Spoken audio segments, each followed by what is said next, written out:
Assalamualaikum warahmatullahi wabarakatuh. Bismillahirrahmanirrahim. Bapak-bapak, ibu-ibu, alhamdulillah ya, salat tahajud sudah dilaksanakan, semoga berkah. Nah, sekarang waktunya kita sholawat tarhim. Ayo silakan ibu, bapak-bapak bacakan semampu bapak-bapak, ibu-ibu.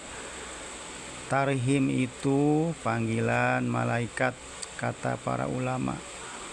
Rumah yang ada salawat sebelum subuh, rezekinya dilapangkan, hatinya ditenangkan.